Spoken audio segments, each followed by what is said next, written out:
At first, Beast of Reincarnation looks like a simple story about a mysterious girl and her dog traveling across a ruined Japan to destroy a monster. But that is not what the story is really about. The beast is not truly a beast. Emma is not the person she believes she is. The blight destroying the world is not a natural disease. And most importantly, Emma's mission was never really about killing the Beast of Reincarnation. By the end of the game, almost everything we believed at the beginning is turned upside down. So today, we're going through the complete story of Beast of Reincarnation, from Emma and Koo's first meeting to the truth about Shambhala, Mikoto, Violet, the Blight, and Emma's final reincarnation. Major spoilers ahead.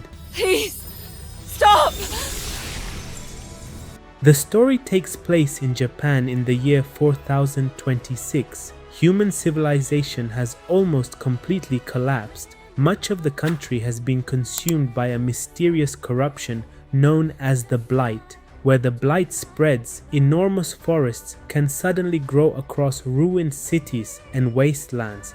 Animals and other living creatures can become dangerous monsters known as malefacts. And above them are enormous creatures called Nushi.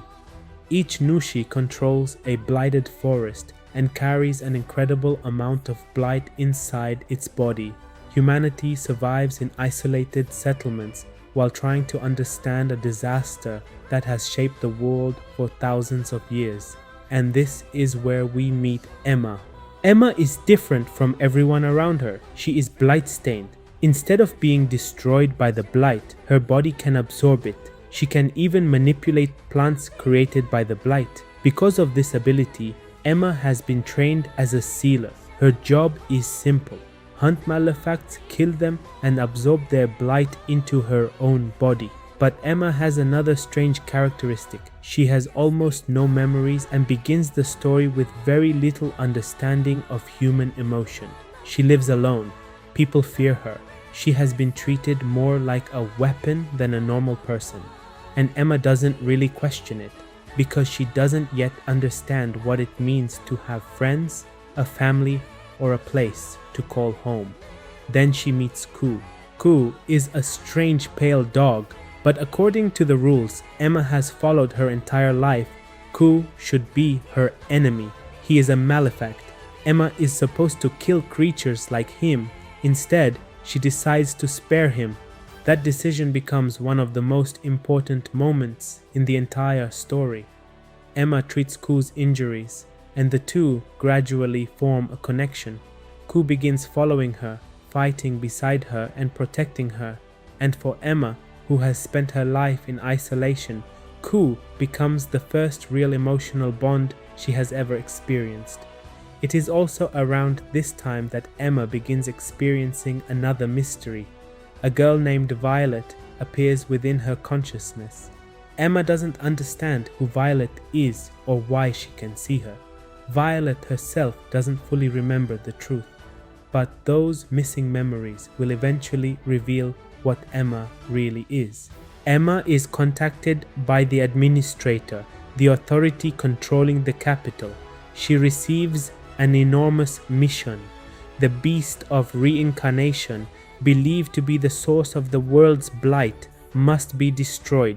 But Emma and Koo aren't powerful enough to fight it yet. To prepare themselves, they must travel west across Japan and hunt the Nushi controlling each region. Every time Emma and Koo defeat a Nushi, they absorb its blight and gain new abilities. Something else happens as well.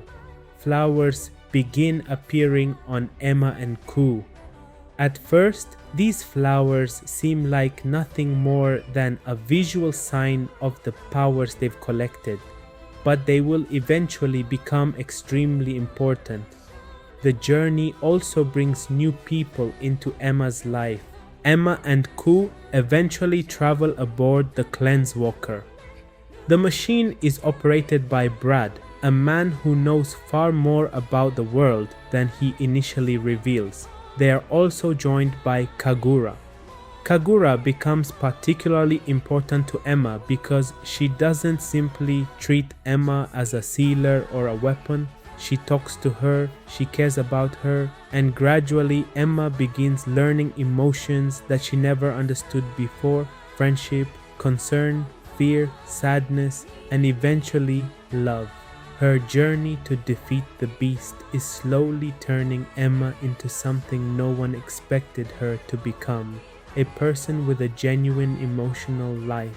Meanwhile, Violet continues appearing inside Emma, and each time more Blight is absorbed, pieces of Violet's lost memories begin returning. As the group travels farther west, the story begins revealing that the official explanation of the world is incomplete. Emma encounters people and creatures that shouldn't exist according to what she has been taught. She also meets Mikoto. At first, Mikoto appears to be another mysterious figure connected to the Blight, but he understands Emma, Koo, and the Blight far better than he should. Meanwhile, strange evidence begins appearing about the Nushi themselves. At Matsukawa Colony, Emma discovers something disturbing. People had been attempting to artificially create Nushi. This means the creatures destroying the world aren't simply random monsters created by nature. They are connected to experiments, technology, and something called Shambhala. Brad clearly knows more. The administrator knows more. Violet is remembering more, and Emma begins realizing that her entire mission may have been built on a lie. To understand the truth, we have to go back roughly 2,000 years. Human civilization was already collapsing. Earthquakes, war, environmental destruction, disease, and social instability pushed humanity toward disaster. People became overwhelmed by despair. Humanity attempted to solve the problem through technology. One project tried to eliminate or suppress negative emotions, but instead of saving people, it created an even greater catastrophe. Those suppressed emotions began damaging the human soul itself. People lost memories, they lost reason, and the corruption eventually began affecting their bodies. Humanity needed another solution. That solution was Project Shambhala.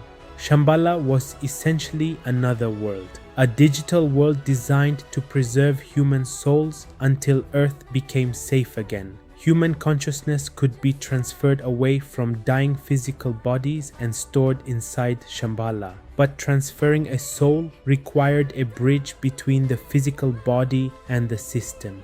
For that purpose, humanity released biomechanical particles known as Brahman into the atmosphere. These particles were designed to interact with human souls. A massive satellite in the sky could then transfer those souls into Shambhala. This is why people in Emma's world are warned never to look at the sky.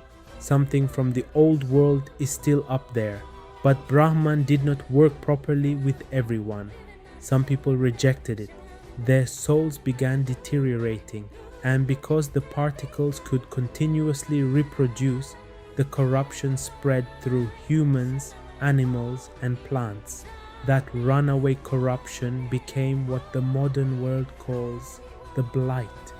So the Blight was never a supernatural curse. It was the result of ancient human technology. And this brings us to one of the biggest twists in the entire game. The Beast of Reincarnation is Mikoto, not simply a giant animal, not a god, and not a traditional monster. I am the Beast of Reincarnation. Mikoto is connected to the biomechanical system created to operate Shambhala and manage the transfer of human souls. But there was another important person inside Shambhala, Violet. Violet served as an oracle. Her role was to oversee Mikoto and help activate the system. Previous oracles feared Mikoto because of his enormous power. Violet was different. She treated him like something capable of understanding beauty and emotion. And eventually, something impossible happened. Mikoto fell in love with Violet. Through that love, an artificial being developed something resembling a human soul. For the first time, Mikoto wanted more than simply fulfilling his programmed purpose. He wanted to be with Violet. Eventually, Shambhala's system was damaged. Violet was sent back toward the physical world before the process could be completed correctly. She lost most of her memories. Mikoto began searching for her again and again through different bodies and different cycles of reincarnation. He continued trying to reach the person who had given his existence meaning. As part of this process, Mikoto separated part of himself and created the Inugami. Over generations, that bloodline eventually led to Koo. This explains why Koo is unlike ordinary malefacts. His connection to Emma was never random. Koo was connected to the same ancient system that linked Mikoto and Violet's missing soul had found another place to exist, inside Emma. This is where the entire story changes. Emma wasn't simply an unfortunate girl who happened to be born with the Blight. Her strange body had a purpose. Emma was a vessel. Her lack of memories and emotions was intentional. Her body was designed to accept a soul, and most importantly, she could survive enormous amounts of blight that would destroy an ordinary human being. Think back to everything Emma has done throughout the game. The administrator repeatedly sends her to kill Nushi. Emma absorbs their blight. She becomes stronger, more flowers appear, and she moves closer and closer to the beast. Emma believes she is preparing herself to kill the Beast of Reincarnation, but she is actually being prepared to become its vessel. The mission was never what it appeared to be. Brad eventually reveals another piece of the truth. He was connected to the ancient system and understood what happened to humanity.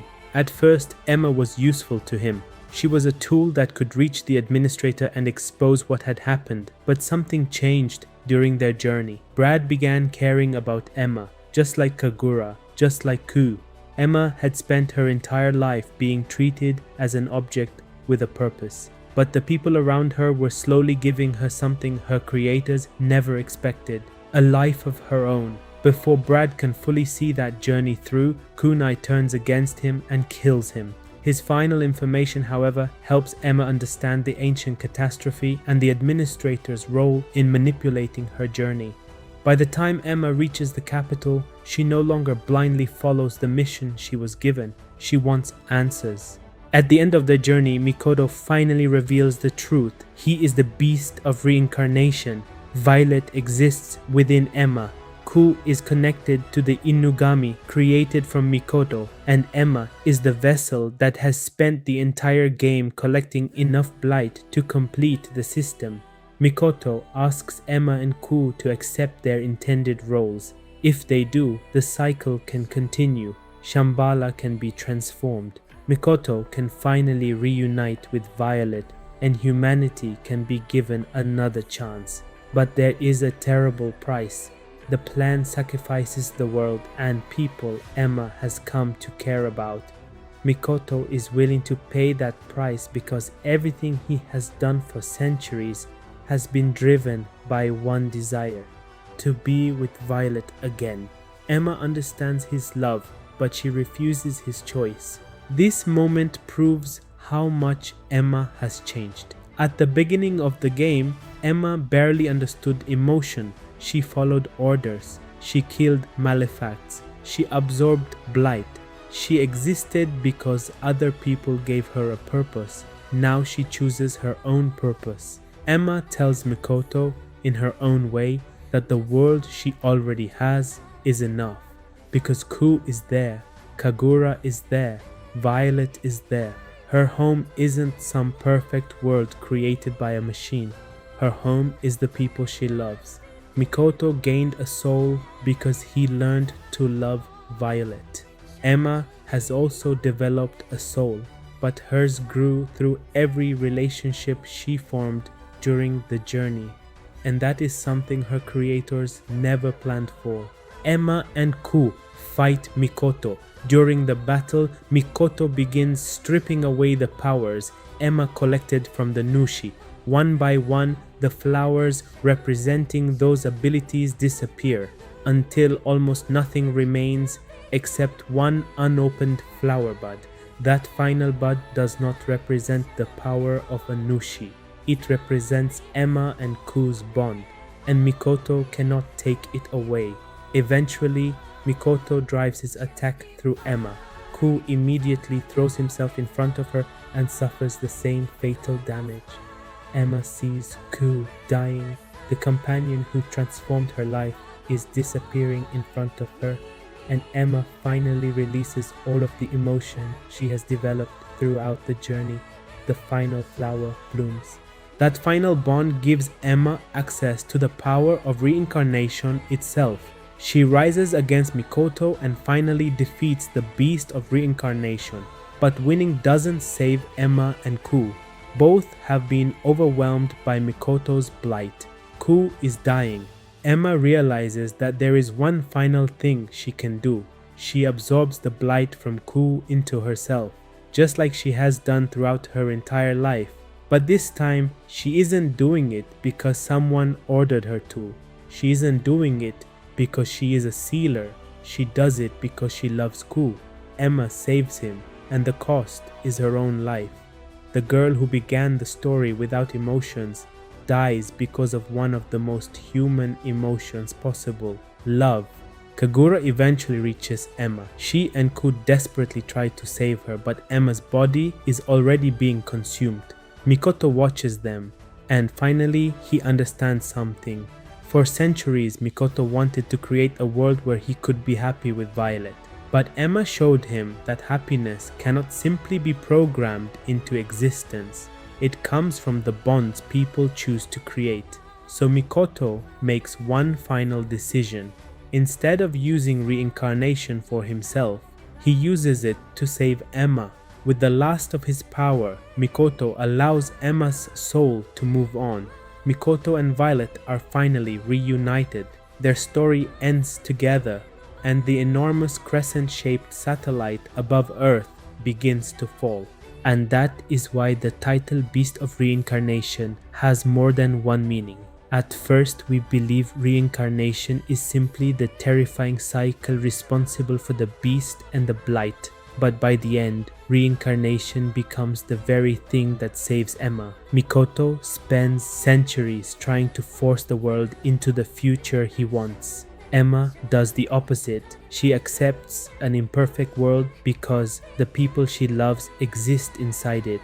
Koo begins as the malefact Emma should have killed. Instead, he becomes the reason she learns how to live. And Emma begins as an empty vessel, created to receive someone else's soul. But through her journey, she develops a soul of her own.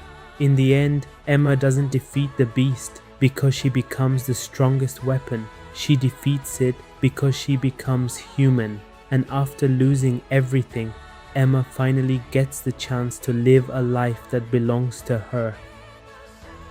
Thanks for watching. If you enjoyed this complete story explanation, make sure to leave a like and subscribe for more gaming stories, reviews, guides, and full game walkthroughs.